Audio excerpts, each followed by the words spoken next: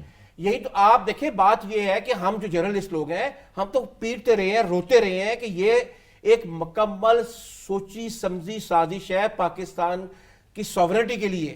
ایک ملک جو کہ نیوکلیئر کنٹری ہے اس کو ایک پورا ایک جتھا ثابت کرنا چاہتا ہے کہ یہ روگ کنٹری ہے. جو بات اس کا فائدہ کس کو؟ ہمارے دشمنوں کو اس کا فائدہ نہیں ہوگا انہی کے کہنے پہ تو کر. اگر یہ بیانیہ بن جاتا ہے. دیکھیں میں یہ کہہ رہا ہوں، یہی تو 98 سے ہمارے پر ایک چیز لگانے کی کوشش کی جا رہی ہے کہ یہ رو کنٹری ہے، اس لیے اس کے جو نیوکلیئر آرسنلز ہیں ان کو وڈرا کر لیا جائے. وہ سارے کے سارے ہم جو وہ پلیٹر میں رکھ کے وہ جو ہے انڈیگرینٹ دے رہے ہیں کہ ہم ایک رو کنٹری کی طرف جا رہے ہیں. اور کیا اچھا، اس میں آپ نے بھی بات کی سوشل میڈیا کی. تھوڑا سا ہمیں یاسر یہ ایک بہت ٹیکنیکل گیم ہے، اور میں نہیں مانتا ہوں کہ یہ پاکستان میں یہ تیار ہوئی تھی. میں ابھی بھی کہتا ہوں کہ دنیا کی کوئی ٹاپ بیسٹ پاسبل آرگنائزیشن نے یہ اپنا اس کی ساری سوشل میڈیا پلان کی. تو اس کی وجہ ہے ایک چیز ہوتی ہے ایکو چیمبر، پھر ہوتا ہے ایک ایکو چیمبر کریٹ کیا جاتا ہے، ٹھیک ہے، پھر اس کے اندر ایک فلٹر ببل بنتا ہے. اس فلٹر ببل میں بچوں کو اور ہم لوگوں کو، ہماری ینگسٹرز کو لے کے جایا جاتا ہے کہ اس کے علاوہ وہ کچھ سوچ ہی نہیں سکتے ہیں. ٹھیک، ان کا کوگنیٹو سسٹم جا رہا ہے وہ آپ ایکچولی ہائی جیک کر لیتے ہیں. اس کے بعد پھر آپ اس کو بیٹ دیتے ہیں جس کو کہتے ہیں ہم ڈیپ فیک اور چیپ فیک. وہ ایڈورٹائزنگ میں وہی ہوتا ہے نا کہ اس کے مزید بھی آتے ہیں. اس طرح تازہ ترین صورتحال بھی ہم جان لیتے ہیں. اس وقت سید معظم الدین نے ہمیں لاہور سے جوائن کیا ہے. اس وقت کیا تازہ ترین صورتحال ہے جناب؟ راستوں کے حوالے سے بھی کچھ آگاہ کیجیے گا، اور اس وقت امن و امان کی جو اوورآل سچویشن ہے اس حوالے سے بھی بتائیے. اور یقیناً جو ہمارے پی ٹی وی کے ایک نمائندے کے اوپر جو ہے حملہ آور ہونے کی کوشش کی گئی، یہ بھی بڑی، ہم اس کو کنڈیم کرتے ہیں پی ٹی وی کے اس پلیٹ فارم سے کہ بہت غلط بات ہے. میڈیا کا کام ہوتا ہے رپورٹ کرنا، یہ ریاستی ادارہ ہے. پی ٹی وی جو ہے یہ رپورٹ کر رہا ہے، بتا رہا ہے، حقائق بتا رہا ہے. اس پہ حملہ آور ہونا، اس کے اوپر نعرے بازی کرنا، اس پہ تنقید کرنا، یہ بہت غلط روایت ہے جو کہ نہیں ڈالنی چاہیے. معظم الدین صاحب آپ کی طرف جناب بتائیے. یہ کہتے ہیں جو تحریک انصاف کی جانب سے جو یہ آزادی مارچ نکالا جا رہا ہے، اس میں جو مختلف جتھے ہیں کارکنوں کے، وہ جب بتی چوک کی جانب ابھی بھی موجود ہیں، اور اس کے اطراف میں ہی پولیس کے ساتھ جو ہے وہ جو اس مشکل کارکن ہیں وہ ان کے اوپر پتھراؤ بھی کر رہے ہیں، ان کے پاس ڈنڈے بھی ہیں، اور جو کہتے ہیں گاڑیاں ہیں پولیس کی اس کے اوپر بھی لاٹھی چارج کیا گیا. ہماری ٹیم، میں خود میری ٹیم کے ساتھ ہم وہاں موجود تھے، تو ہمیں گھیرے پہ دیا گیا، ہمارے خلاف نعرے لگائے گئے، ہمارے پاکستان ٹیلی ویژن کے خلاف نعرے بازی ہوئی، اور اس وقت آگے ہمیں وہاں سے بچایا ان سے. اور ہم اپنی رپورٹنگ کر رہے تھے، جو حقائق ہیں جو موقع پہ ہو رہا ہے وہی کہتے ہیں پاکستان کی عوام کو پاکستان ٹیلی ویژن کے ذریعے پہنچانے کی کوشش کر رہے ہیں. لیکن ہمیں ہماری ڈیوٹی کے دوران جو طریقے صاحب کے کارکن ہیں انہوں نے ہمیں گھیرے میں لیا اور شدید نعرے بازی کی. اس وقت میری ٹیم وہاں سے تھوڑا دور آ چکی ہیں، میں آپ سے جب بات کر رہا ہوں، کیونکہ وہاں پر ہمیں کافی زیادہ دھمکیاں دی جا رہی تھی کہ آپ جھوٹ بول رہے ہیں، آپ پولیس والوں کا ساتھ دے رہے ہیں. لیکن ہم نے وہی بتایا قوم کو جو ہمیں نظر آ رہا تھا، جو وہاں صبح ہو رہا ہے پتی چوک کے اوپر، جس طرح جو ویژولز آ رہے ہیں معظم الدین صاحب، یہ ویژولز جو یقیناً آپ نے تو اس کو نہیں بنایا ہوگا، ایڈٹ کیا ہوگا، یہ تو سارے ویژولز جو ہیں وہ سامنے آ رہے ہیں کہ کس طرح سے سرکاری جو املاک ہیں اس کو نقصان پہنچایا جا رہا ہے. یہ مجھے نظر آ رہا ہے سرکاری جیپ ہے جس کے اوپر حملہ کیا گیا ہے، جس کے شیشے توڑے گئے ہیں. یہ کس کا نقصان ہو رہا ہے؟ تو یہ آپ رپورٹ کریں تو آپ نے کیا غلط کیا ہے اس میں؟